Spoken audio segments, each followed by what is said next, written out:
예상을 밑도는 6월 소비자 물가지수 발표와 연준의 비둘기파적인 발언으로 9월 금리 인하 가능성이 크게 상승했습니다. 일반적으로 경기 침체에 대응해서 금리를 내리는 경우가 많기 때문에 역사적으로 금리가 빠르게 내리는 시기에 시장이 바닥을 찍은 경우가 많았습니다. S&P 500 지수는 첫 번째 금리 인하로부터 195일 이내에 평균 23.5% 하락했습니다. 이번에는 다를지 지켜봐야겠습니다. 아무튼 CPI 소식과 함께 목요일 하루 빅테크는 떨어지고 러셀 2000과 금값이 올랐습니다. 미대선이 있는 해이기 때문에 S&P 500이 계속해서 상승할 수 있을지 아니면 고꾸라질지 지켜보는 것도 큰 재미입니다. 뭐가 됐든 개미가 타이밍을 맞추는 건 불가능해 보입니다. 제프 커리는 골드만삭스를 떠났지만 여전히 유가 100달러 의지를 굽히지 않는 것 같습니다. 최근 인터뷰에서 유가가 지속적으로 상승하기는 어렵겠지만 올 여름에 100달러에 도달해도 놀랍지 않다고 말했습니다. 3차 대전 같은 극단적인 상황을 배제하고 충분히 예상되는 가능성 중에 월스트리트의 펀드 매니저들이 가장 두려워하는 것을 꼽으라면 올해 말 대통령 선거에 대한 불확실성일 겁니다. 펀드 매니저들 외에도 유럽의 지도자들은 트럼프가 당선되는 것을 극도로 꺼리는 상황입니다. 선거 개입을 할 수는 없겠지만 어떻게든 바이든 당선을 도우려고 모색하는 중일 겁니다. 그런데 대통령 선거야 투표로 정해지는 거라 가봐야 하는 거라면 다음으로 두려워하는 것은 유가 상승일 것 같습니다. 유가 상승이야말로 펀드 매니저나 바이든 입장에서는 다 된 밥에 재 뿌리는 상황입니다. 개인적으로는 미대선을 앞두고 유가 100달러는 바라지도 않고 주가 상승도 크게 바라지 않으니 평균 80에서 85달러 정도만 장기적으로 유지해주면 좋겠습니다. IEA 7월 보고서에 따르면 오펙의 감산 덕분에 전 세계 석유 수요가 공급보다 비율이 빠르게 증가하고 있습니다. 오펙의 다른 회원국들은 몰라도 사우디만큼은 표에서 보이는 수출량처럼 본인이 한 말을 120% 지키고 있습니다. 재미있는 건 앞으로의 석유 수요 전망을 떠나서 이미 과거가 된 1분기 수요 증가 예상도 각 기관마다 다르고 차이도 심한 편입니다. 과거 예측이 이 정도니 미래 예상은 오죽하겠습니까? 올 봄에 유가 상승과 함께 대표적인 3배 레버리지 ETF인 NRGU 일명 너구리가 2022년 최고가를 넘었습니다. 유가 상승에도 불구하고 주요 업체인 엑손이나 쉐브론 등이 여러 가지 가이아나 문제로 주춤하는 사이 크랙 스프레드가 살아나면서 다운스트림의 정유소 주식들이 힘을 내주었던 게 주요했습니다. 하지만 크랙 스프레드가 다시 내려왔고 올해 세계적으로 새롭게 작동하는 대형 정유소가 있기 때문에 북미 크랙 스프레드가 당분간 크게 상승하기는 힘들어 보입니다. 물론 코로나 전보다는 여전히 나쁘지 않습니다. 올해 S&P 500 내 석유 섹터 주식들의 상승률을 보면 대형 셰일 회사 다이아몬드백과 M&A 이슈가 있는 MRO를 제외하면 TRGP, WMB, OK, KMI 같은 미드스트림 회사들이 상위권을 차지했습니다. 가장 좋지 못했던 회사는 CP를 인수한 APA이고 요즘 시추 공수가 크게 줄어드는 등 프랙 스프레드가 좋지 않아서 그런지 BKR, HAL, SLB 같은 대형 시추 회사들의 주가 흐름도 좋지 못했습니다. 천연가스 소식.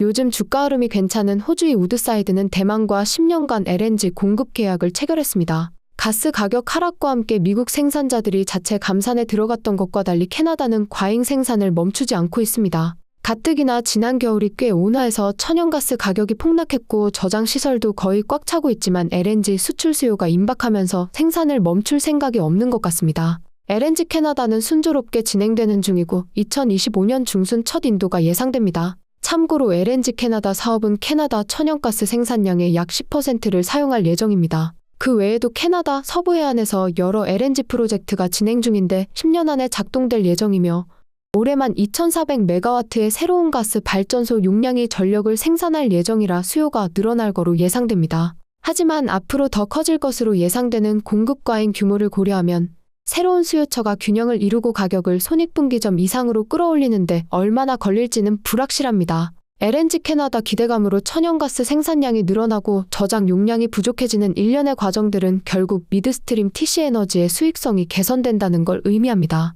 페이토 그런 면에서 LNG 사업이 시작될 때까지 시장 다각화와 해칭을 기가 막히게 잘해놓은 PEY의 경영진은 칭찬받을 만합니다. 현재 해칭이 많이 줄어드는 2026년 4분기에 가야 캐나다 AECO 가격이 어느 정도 노출될 것 같습니다. AECO 가격은 현재 매우 낮지만 LNG 수출 기대감으로 선물 가격이 나쁘지 않기 때문에 차후에 해칭 물량을 늘리는 선택도 가능합니다. 엘버타주 전력 수요의 8% 이상을 공급할 캐스케이드 발전소가 건설을 마치고 올해 3분기에 풀로 가동을 시작할 예정입니다. 특히 페이토가 일본 미쓰비시 자회사와 함께 15년간 가스 공급 독점 계약이 되어 있는데 공급 가격이 상대적으로 높게 되어 있는 것도 호재입니다. 가장 큰 약점은 원래도 부채가 많은데 스페인, 랩솔의 캐나다 자산을 인수했고 페이아웃 비율이 82% 정도로 높은 연 8.9% 정도의 고배당도 지급해야 한다는 점입니다. 하지만 생산량을 늘리면서 부채를 조금씩 줄이고 배당을 유지하는 데는 크게 문제가 없어 보입니다. 작년 기준으로 세금 공제 규모 역시 1.1빌리언 캐나다 달러 정도로 많이 남아있는 것도 호재입니다. 마지막으로 극단적인 저비용의 자체 처리시설 및 송유관 등 부대시설을 상당량 보유했고 30년 정도의 투피 매장량을 가졌기 때문에 생산 지역이 겹치는 대형 천연가스 회사인 TOU나 ARX에게 인수될 가능성이 큽니다. 에릭 누텔이 저번 주에 비해낸 블룸버그 TV에 여러 번 출연해서 여러 가지 재밌는 발언을 했습니다. 세계적인 수요가 좋다면서 지금부터 2025년 말까지 WTI 유가가 평균 80에서 85달러를 유지할 거라고 예상했습니다. 미대선 기간 동안 정부는 낮은 유가를 원하기 때문에 러시아와 이란의 높은 생산량에도 불구하고 실질적인 제재는 없다고 합니다. 따라서 현재 유가는 경제제재 프리미엄이 없지만 세계적으로 강력한 수요 덕분에 글로벌 재고는 연말까지 역대 최저치에 도달할 거라고 예상했습니다. 전 세계 인구는 2050년까지 24% 증가할 거로 예상되며 인구가 집중된 개발도상국 사람들은 탈탄소화보다 에너지 경제성과 에너지 접근성에 초점을 맞출 거라고 합니다. 서지 에너지에 대해서는 좋은 회사고 18% 정도의 FCF 수익률과 높은 배당은 매력적이지만 투자하기에는 회사가 너무 작다고 말했습니다. 기관들은 CNQ나 SU 아니면 천연가스의 TOU 같은 대형 회사를 선호하기 때문에 배당 같은 주주환원 보고 투자하는 개미들에게 의존해야 하는 게 단점이라고 말했습니다. 본인은 수치상 비슷하게 저평가되었지만 규모면에서 좀 더 큰 회사가 있어서 SGY를 들고 있지 않다고 했습니다. 세노버스는 13% 정도의 FCF 수익률과 35년 정도의 매장량이 매력적이라면서 한 달 내에 부채 목표를 맞출 가능성이 큰데 13% FCF를 전부 주주환원에 사용할 거라고 합니다. 미국의 피어 회사들은 상대적으로 낮은 6에서 8% 정도의 FCF 수익률을 보여주고 매장량도 적기 때문에 결국 CVE가 프리미엄을 받을 것이라고 예상했습니다. 현금 흐름의 4.5배 정도의 주가가 형성되어 있지만 피어그룹인 CNQ나 IMO와 비교하면 앞으로 7배 정도 멀티플로 재평가받을 수 있다고 합니다. 참고로 현금 흐름의 6.5배 정도에 거래되는 CNQ는 9배 정도 받아야 한다고 말했습니다. SU에 관해서는 전 IMO의 CEO이자 현 SU의 CEO인 리치 크루거는 천재이며 현재 유가에서 50% 정도 업사이드가 있다고 합니다.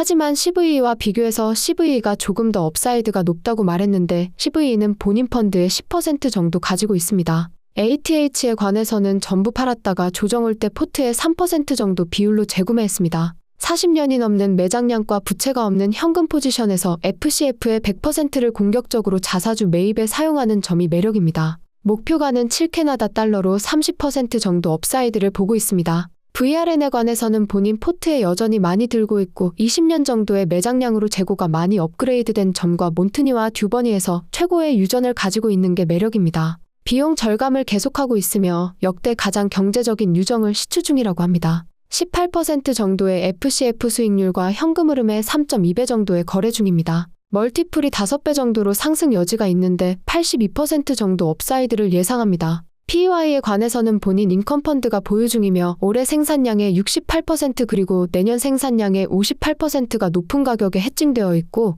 해칭이 줄어드는 2026년에는 천연가스 가격을 현재보다 높게 예상하기 때문에 배당 걱정은 없다고 합니다. PXT에 관해서는 엄청나게 싸지만 콜롬비아에 있기 때문에 밸류 트랩이 될 가능성이 있다고 합니다. 만약 캐나다에서 생산했다면 주가가 지금의 2배에서 시작했을 거라고 합니다. 현금 흐름의 2.1배 거래 중이지만 만성적으로 저평가될 가능성이 있기 때문에 주가 상승보다는 배당 플레이고 본인의 인컴펀드가 보유 중이라고 합니다. SCR은 자원이 풍부하고 18%의 FCF 수익률과 현금 흐름의 3배 정도의 거래 중인데 업사이드가 굉장히 높다고 합니다. 현재 보유 중이지는 않은데 회사 규모 대비 거래량이 너무 적다고 합니다. VET에 관해서는 밸류 트랩이라고 팔라고 조언했습니다. 자산이 너무 세계 곳곳에 퍼져 있고 해칭이 2년 안에 많이 풀리는데 그러면 FCF 수익률이 내려갈 거라고 합니다. 마지막으로 캐나다 천연가스 회사 중에 내년에 LNG 캐나다로 가스 가격이 회복한다면 MVA가 가장 기대가 된다고 합니다. 에릭 누텔은 저번 주 탑3 선택으로 BT, MVA, PDS를 뽑았습니다. 에릭 누텔은 언제나 자신이 보유한 주식을 과대평가하고 자신이 보유하지 않은 주식은 심하게 까는 경향이 있기 때문에 가려 들어야겠습니다. 페트로탈 2분기 실적 발표를 앞두고 중간 보고를 했습니다. 2분기 생산량은 5월의 바지선 사고로 인해 하루 18,300배럴을 기록하면서 가이던스인 19,000배럴에는 조금 못 미쳤습니다. 하지만 3분기 시작한 지 10일밖에 지나지 않았지만 하루 평균 21,000배럴 이상으로 생산량이 굉장히 좋습니다. 아마존강 수위가 낮아지는 분기인 만큼 가이던스는 하루 평균 13,000배럴인데 그래프의 검은색처럼 수위가 평균인 점선보다 낮기 때문에 수위가 높을 때 빠르게 수송하는 것이 중요해 보입니다. 새로 시추된 18H와 19H 유전에 대한 정보도 공개되었는데 5월에 생산을 시작한 18H 유전은 6개월 정도면 투자금을 회수할 수 있을 것으로 보입니다. 흥미로운 건 6월에 생산을 시작한 19H 유전인데 하루 8,500배럴 정도로 초기 생산량이 매우 좋으며 시추 비용도 적게 들어서 겨우 2개월이면 투자금 회수가 가능합니다. 특히 19H는 기존 확인된 매장량이 아닌 추정 매장량인 P2 유전에서 시추했는데 결과가 굉장히 좋아서 차후의 개발이나 매장량 수치 확대에 긍정적인 영향을 미칠 것 같습니다. PXT처럼 페루가 아니라 캐나다 자산이었다면 주가가 최소 2배로 시작했을 것 같습니다. 남미의 정치 위험으로 인해 남미 주식들은 주가나 배당이나 큰 안전 마진이 필요합니다. 아무튼 좋지 못한 소식은 자사주 매입이 1분기에 비해 75% 줄었습니다. 5월 15일 이후로 현재까지 딱 하루 자사주 매입을 했는데 최근에 리뉴했기 때문에 조만간 재개할 것 같습니다. 아무래도 아마존강 수위로 인해 하반기에 생산량이 둔화할 수 있기 때문에 눈치를 보면서 자사주 매입을 할 것 같습니다. 알리바바 CNBC의 괴짜호스트로 유명한 짐 크레이머가 최근 방송에서 여전히 알리바바가 세상에서 가장 싼 주식이라고 생각한다면서 유명 투자자 데이비드 테퍼 역시 자기 생각에 동의한다고 말했습니다. 데이비드 테퍼는 7빌리언 달러가 넘는 펀드를 운용하면서도 높은 수익률을 자랑하는 유명한 투자자 중에 한 명입니다. 실제 올해 1분기에 지분을 158% 늘리면서 그의 포트폴리오 중 12%로 가장 많이 들고 있던 게 알리바바였습니다. 그 다음으로 많이 들고 있던 주식이 아마존, 마소, 메타, 엔비디아, 구글, AMD 등 AI 열풍과 함께 작년 한 해 데이비드의 돈을 많이 벌여줬던 빅테크들이었는데 대부분 1분기 중에 상당한 양을 줄여서 알리바바를 구입한 것으로 보입니다. 참고로 주식 세계에서는 짐방꿀이라고 짐 크레이머 반대로만 하면 돈을 번다고 할 정도로 짐 크레이머는 인간 지표로 조롱을 받는 인물입니다. 재밌는 건 짐 크레이머 반대에 베팅하는 일명 인버스 크레이머 ETF가 생길 정도였는데 그 ETF가 마이너스 수익률로 상장 폐지한 걸 보면 짐 크레이머가 항상 틀리는 건 아닌 것 같습니다. 참고로 현재 전설적인 투자자로 평가받는 사람들이 가장 많이 보유한 주식을 살펴보는 것도 흥미롭습니다. 이 중에 개인적으로 가장 흥미로운 건 비레크먼의 치폴레입니다. 마지막으로 알리바바는 중국 전자상거래 시장에서 경쟁자들에게 파일을 점점 뺏기면서 2022년에 47% 정도에서 많이 내려왔지만 여전히 40% 정도를 차지합니다. 중국 내에서는 JD와 PDD 등의 경쟁으로 고전하는 중이지만 국제교역 규모는 매년 크게 상승 중이고 세계 1위 아마존을 추격하고 있습니다. 특히 전자상거래 외에 요즘 핫한 AI 관련 장래가 밝은데 알리바바 그룹의 최신 인공지능 모델이 중국 자체 평가라 신빙성이 조금 떨어지지만 오픈 AI와 엔트로픽이 개발한 모델에 이어 글로벌 3위 수준이라는 평가가 나왔습니다. 마지막으로 파란색의 알리바바의 FCF 수익률과 검은색의 주가 변동을 비교하는 표도 재밌습니다. 알리바바는 과거에 비해 더 많은 현금을 가지고 있고 자사주 매입 및 배당도 하고 있는데 주가는 하락 중입니다. 저번 시간에 2분기에 5.8빌리언 달러 상당의 자사주를 폐기했다고 전해드렸는데 지난 3년 동안 알리바바는 발행된 주식의 14% 정도를 줄였습니다. 현재 25빌리언 달러 규모의 자사주 매입 프로그램을 통해 자사주의 10% 정도를 줄이려고 합니다. 카스피 KZ, 카자흐스탄의 핀테크 기업으로 은행부터 쇼핑, 여행, 정부 서비스 등 전혀 다른 서비스를 한 방에 제공하는 슈퍼앱 회사이기 때문에 비슷한 기업을 예로 들기가 쉽지 않은데 일종의 카자흐스탄의 위챗이라고 생각하시면 될 것 같습니다. 주요 사업은 결제, 마켓플레이스 그리고 핀테크인데 특히 마켓플레이스는 일반적인 전자상거래뿐 아니라 여행사업과 자동차 판매 같은 다양한 사업을 아우르면서 빠르게 확장 중입니다. 카자흐스탄이라는 나라 자체가 생소하고 정치적인 리스크와 러시아와 긴 국경을 공유하는 점 때문에 굉장히 저평가를 받는 회사입니다. 카자흐스탄은 세계에서 9번째로 큰 나라이지만 인구가 2천만 명이 안 될 정도로 영토 대비 인구가 적은 나라입니다. 하지만 그런 걸 감안해도 현재 사업의 성장성이 매우 좋으며 주변국인 아제르바이잔이나 우즈베키스탄으로 확장을 시도하고 있습니다. 여러 가지 리스크나 작은 시장에도 불구하고 한국의 카톡처럼 카자흐스탄에서 거의 독점 사업을 하는 회사라서 리스크 대비 업사이드가 높아 보입니다. 은행 사업을 하기는 하지만 현재 성장 동력은 마켓플레이스가 큰 부분을 차지하는데 일반 은행주처럼 6% 정도의 짭짤한 배당을 주고 있습니다. 오케이, 거기까지.